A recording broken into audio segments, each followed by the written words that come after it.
vous accueille au pôle de la porcelaine. Donc c'est un musée de porcelaine qui a pour objectif principal donc de montrer aux visiteurs le patrimoine porcelainier de la ville de Mehun-sur-Yèvre. C'est un patrimoine important puisque les toutes premières porcelaines dans le Berry et à quelques kilomètres de Mehun-sur-Yèvre datent de 1799.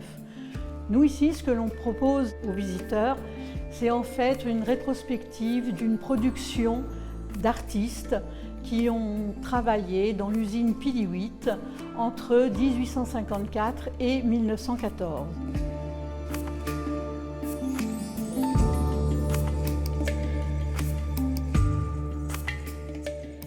C'est un atelier donc, qui était au sein de l'entreprise Pili-Huit. À cette époque-là, Charles Pili-Huit, le directeur et propriétaire de l'entreprise, a décidé, comme beaucoup de ses collègues directeurs de manufacture, de créer un atelier d'artistes pour présenter le travail et les possibilités qu'offrait toute l'entreprise Pili-Huit. C'était très important à cette époque-là, puisqu'on se trouve à la fin du XIXe siècle. C'est la période des grandes expositions universelles. Et donc Pili-Huit se devait d'être présent et de montrer le savoir-faire.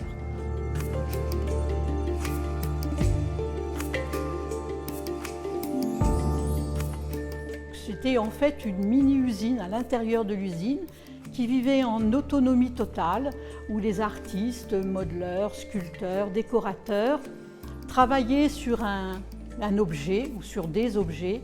Et l'objectif en fait de ce travail, c'était justement cette présentation aux expositions. Alors effectivement, c'est ce que l'on voit au travers du musée, souvent des pièces assez monumentales, avec un travail de recherche aussi bien dans la forme que dans la technique. Et cette avancée se retrouve ensuite dans les productions plus industrielles, on va dire.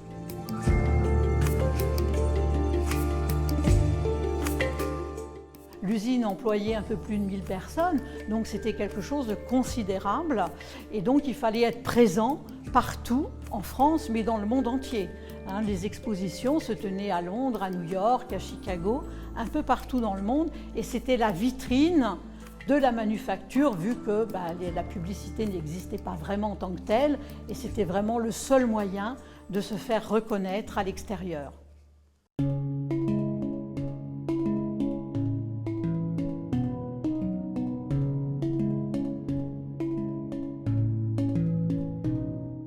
La disposition des pièces dans le musée a été faite de façon assez particulière et notamment elle est faite en fonction du décor extérieur. C'est-à-dire que nous avons deux très grandes vitrines, une sur laquelle nous avons posé les objets qui sont plutôt significatifs par rapport au jardin, puisqu'on a le jardin en arrière-plan. Donc nous avons les pièces qui sont couleur de terre avec des fleurs, des animaux. Et donc nous avons l'autre vitrine perpendiculaire, cette fois-ci qui donne sur la rivière. Et là sont exposées les pièces qui sont directement en relation avec l'eau, et notamment les fontaines, dont la fontaine monumentale de 1900.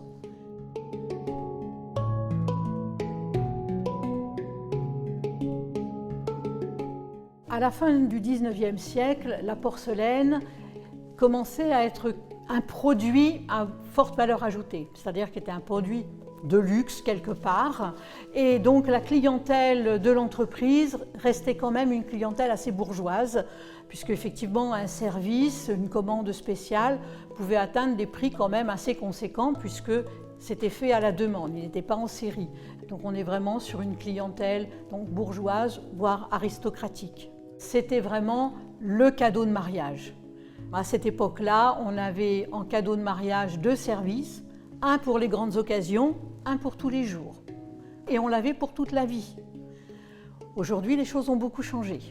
Mais en tous les cas, cette époque-là, c'est ce qui permettait aussi de mettre peut-être plus d'argent dans un très beau service de table.